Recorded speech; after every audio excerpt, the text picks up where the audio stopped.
ఓటెన్ వార్తలకి స్వాగతం.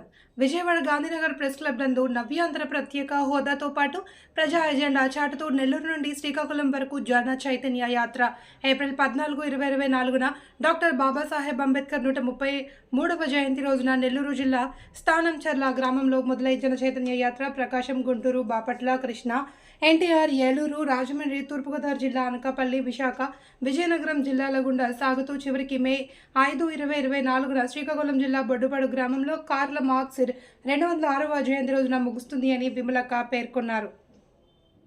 ఎజెండా లేవనెత్తుతూ వందలాది కిలోమీటర్ల పొడవునా సాగే యాత్రలో పాల్గొనాలి అని, భావ సౌరూప్యత కలిగిన శక్తులు మనకు వ్యక్తులు మద్దతునియ్యాలి అని కోరుతున్నారు.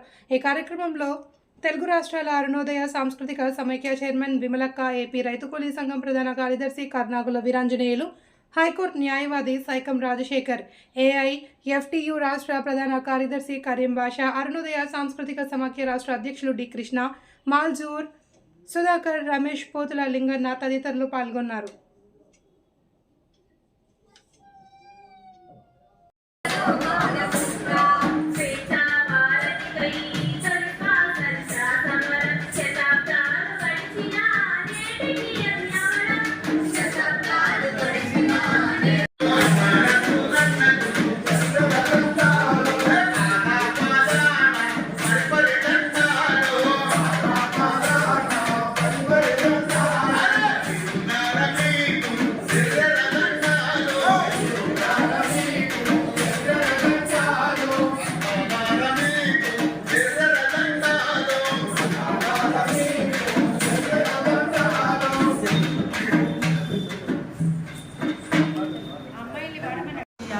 ప్రారంభమైంది.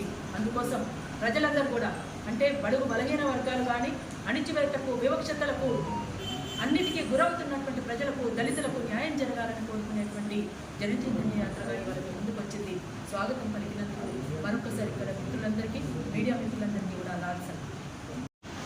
జనచైతన్య యాత్ర ఇది నవ్యాంధ్రకు ప్రత్యేక హోదాతో పాటు ప్రజల సమస్యల్ని పరిష్కారం కోరుతూ ఇది ఏప్రిల్ 14వ తేదీన ప్రారంభమై నెల్లూరు జిల్లా స్థానంచర్ల నుండి డాక్టర్ బిఆర్ అంబేద్కర్ జయంతి రోజున ప్రారంభమై బొడ్డపాడు శ్రీకాకుళం వరకు అంటే మార్క్స్ మహోపాధ్యాయుడి 206వ జయంతి వరకు ఇది కొనసాగుతూ ఇవాళ విజయవాడకు చేరుతుంది. ఇక్కడ ఆహ్వానం పలికినటువంటి మిత్రులు రాజశేఖర్ గారికి, సుధాకర్ రెడ్డి గారికి, అట్లనే ఏడుపల్లి గారికి, మిగతా ప్రజా సంఘాల మిత్రులందరికీ కూడా మరొకసారి విప్లవాభినందనలు తెలియజేస్తా ఉన్నాం.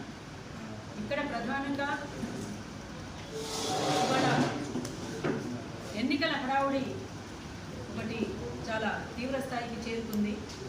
ప్రతి ఎన్నికలు కూడా ప్రజల సమస్యల్ని పక్కకు పడేసి, ప్రజల ఎజెండాని పక్కకు పడేసి, ప్రత్యేక హోదా ఏదైతే ఉందో, విభజన హామీ ఇచ్చినటువంటి హామీలు ఏవైతే ఉన్నాయో ఆ హామీలన్నింటినీ కూడా తుంగలో తొక్కేసి ఇవాళ కేవలం గెలుపు ఓటములు అనేటువంటి వాటిని మాత్రమే చూసుకుంటున్నారు. ఏ ఎన్నికలు వచ్చినా కూడా ప్రధానంగా కులం, మతం, ధనం, మత్తు, ఇవన్నీ కూడా మద్యపానం, ఇవన్నింటినీ కూడా వీటన్నిటిని ప్రలోభాలకు గురి చేసి ప్రజల్ని వాళ్ళ ఎన్నికల పబ్బం గడుపుకుంటున్నారు తప్ప ప్రజల సమస్యలన్నింటినీ కూడా పక్కదారి పట్టించేటువంటి పరిస్థితి వాళ్ళు కొనసాగుతూ వస్తూ ఉంది. అందుకనే ఇవాళ ఇక్కడ ఉన్నటువంటి ఆంధ్రప్రదేశ్లో ఉన్నటువంటి కానీ, అటు కేంద్రంలో కానీ, ఇక్కడ రాష్ట్రంలో కానీ ఎక్కడికక్కడ ఉన్నటువంటి భూములన్నింటినీ కూడా కార్పొరేట్ శక్తులకు తాకట్టు పెట్టేసి రెడ్ కార్పెట్ పరిచి స్వాగతం పలికి మా దగ్గర పుష్కలంగా ఉన్నటువంటి వనరులు అనేకం ఉన్నాయి, దోచుకోండి అని చెప్పేసి బహిరంగ మార్కెట్లో వేలం వేస్తున్నటువంటి పరిస్థితి ఉన్నది. ఇక్కడ ముఖ్యంగా ప్రధానమైనటువంటి 3 ఉన్నాయి. 1 వ్యవసాయ రంగం, 2 చేనేత వృత్తి, 3 మత్స్యకార వృత్తి. ఈ 3 పట్ల ఇవాళ ఇక్కడ ఉన్నటువంటి ఏ ప్రభుత్వాలు వచ్చినా కూడా, ఏ ప్రభుత్వానికి కూడా ఇవాళ ఉన్నటువంటి పాలక వర్గాలకు చిత్తశుద్ధి లేదనేటువంటిది చాలా స్పష్టం అవుతా వస్తున్నటువంటి పరిస్థితి ఉంది. వ్యవసాయ రంగం అంతా కూడా సంక్షోభంలోకి నెట్టబడి ఇవాళ రైతులందరూ కూడా ఆత్మహత్యలు చేసుకునేటువంటి పరిస్థితికి తీసుకొచ్చింది. అంతేకాకుండా ఇవాళ విద్యుత్ ఛార్జీలు అనేటువంటివి మత్స్య కార్మికులకు సంబంధించిన ఆక్వా పరిశ్రమకు ఉన్నటువంటి ఏదైతే విద్యుత్ ఛార్జీలు ఉన్నాయో ఇప్పటికిప్పటిగా పెంచేస్తున్నటువంటి పరిస్థితి ఉంది. అందుకనే దానికి సంబంధించినటువంటి ఒక రూపాయి వరకే దాన్ని చూడాలని చెప్పేసి ఒకరేమో 7 రూపాయలు అంటున్నారు, ఒకరేమో రూపాయిన్నర అంటున్నారు. కానీ మేము డిమాండ్ చేస్తున్నది ఏంటంటే ఒక యూనిట్కి ₹1 అనేటువంటిది పెట్టాలి. అట్లయితేనే ఆ పరిశ్రమను ఆదుకోగలుగుతాము. లేకపోతే చాలా ఇబ్బందికరమైనటువంటి పరిస్థితుల్లోకి ఈ పరిశ్రమలన్నీ కూడా నెట్టబడతా ఉన్నాయి. అంతేకాకుండా చేనేత పరిశ్రమ కూడా ఇవాళ ఆదుకునేటువంటి పరిస్థితిలో పాలక వర్గాలు ఆలోచించాల్సినటువంటి అవసరం ఉందని చెప్పేసి మేమంతా కూడా తెలియజేస్తా ఉన్నాం. అందుకోసమే ఇవాళ అటు కేంద్రంలోనూ ఇటు రాష్ట్రంలోనూ కార్పొరేట్ శక్తులకు ఎక్కడికక్కడ భూములన్నీ కూడా తాకట్టు పెడుతున్నటువంటి అంబానీ, అదానీ లాంటి వాళ్ళ గురించే ఆలోచిస్తుంది తప్ప ఇక్కడ ఉన్నటువంటి ప్రజల యొక్క సమస్యల్ని ఏ రకంగానూ ఆలోచించేటువంటి పరిస్థితిలో పాలక వర్గాలు లేవు. అందుకోసం కేవలం ఓటు బ్యాంకుగా మాత్రమే ప్రజల్ని చూస్తున్నారు. ఆ తర్వాత ఎలక్షన్లు అయిపోగానే వాళ్ళ దారిన వాళ్ళని వదిలేసి వీళ్ళ ఇష్టానుసారంగా వీళ్ళ పద్ధతుల్లో వీళ్ళు కొనసాగిస్తున్నటువంటిది మనం చూస్తూ ఉన్నాం. అందుకోసమే ఈ జన చైతన్య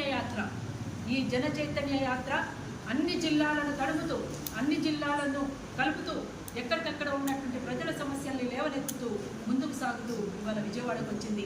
ఇక్కడి నుంచి అన్ని జిల్లాలు తిరుగుతూ మళ్ళీ శ్రీకాకుళం ఒక చారిత్రాత్మకమైనటువంటి పోరాటాలు, అనేక పోరాటాలకి ఒక ఉద్యమాల గడ్డగా పేరుగాంచినటువంటి, దేశానికే ఒక దిక్సూచిగా ఉన్నటువంటి శ్రీకాకుళం జిల్లా